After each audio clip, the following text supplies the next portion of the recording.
సోదరునిగా, ఒక సహచరునిగా, ఒక తండ్రిగా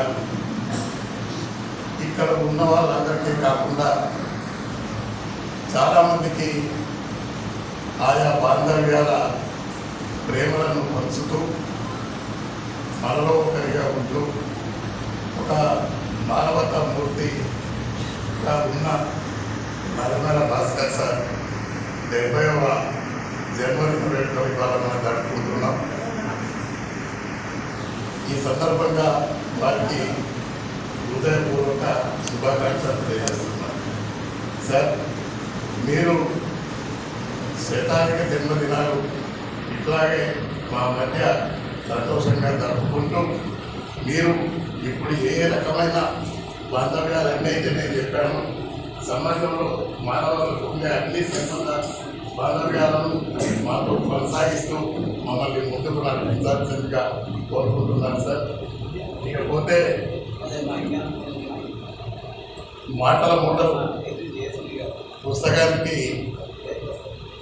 ముందు మాట రాసే అదృష్టం, దాన్ని ఆవిష్కరించే అవకాశం కూడా నాకే దక్కడం అనేది నాకు చాలా గర్వకారణంగా భావిస్తున్నాను. ఎందుకంటే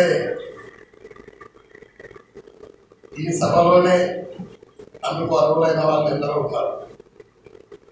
అట్లాంటి అవకాశం నాకు దక్కడం అనేది నిజంగా నేను గర్వంగానే భావిస్తాను.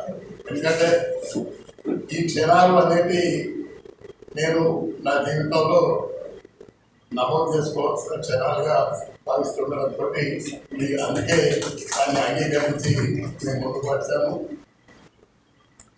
ఈ మాటలను సార్ ఫేస్బుక్లో రాస్తున్న క్రమంలో ప్రతిరోజు నేను దాన్ని చదవడమే కాకుండా కొన్ని సందర్భాల్లో చర్చల్లో పాల్గొన్నాను. వాటన్నింటినీ ఏ రోజు ఆ రోజు కాపీ చేసుకొని నా నోట్స్లో భద్రపరుచుకొని వాటిని ఒక బైండ్గా తయారు చేసి ఒక 120 పేజీలు అయిన తర్వాత సార్కు బైండ్ చేసి ఇచ్చారు. ఇచ్చిన రోజే చెప్పాను నేను, సార్ ఇంకా మీరు కొనసాగించండి, ఇప్పటి వరకు మీరు రాసినవన్నీ బైండ్ అయింది, వీటన్నింటినీ ఒక పుస్తకంగా ఇస్తే రాబోయే తరాల వారికి చాలా బాగుంటుంది. తెలంగాణ భాష అనేది మరుగున పడిపోవడం, తర్వాత భాష రూపం మారిపోవడం, దానికి వక్రీకరణలు చేసుకుంటూ దాన్ని అభాస్య ఉపాధ్యాయుడు అనేది జరుగుతున్నది.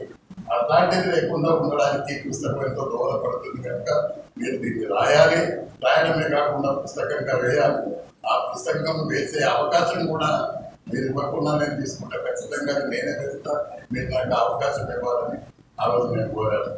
అయితే ఈ 7 పుస్తకాల ఆవిష్కరణ సందర్భంగా మళ్ళీ ఆ విషయం తెరపైకి వచ్చినప్పుడు ఈ పుస్తకం కూడా వేస్తా అని చెప్పినప్పుడు మీరు వేయడం కాదు, ఆ రోజు నేను వేస్తానని చెప్పిన నేనే వేస్తా అని చెప్పి సార్ వద్దన్నా కూడా నేను దాన్ని అవకాశం తీసుకొని దాన్ని వేస్తున్నాను. సార్, అవకాశం నాకు కల్పించినందుకు మీకు ధన్యవాదాలు చెప్తూ మరొకసారి మీరు ఆరోగ్యాలతోటి సంతోషాలతోటి చల్లగా ఉండాలని కోరుకుంటూ సెలవు.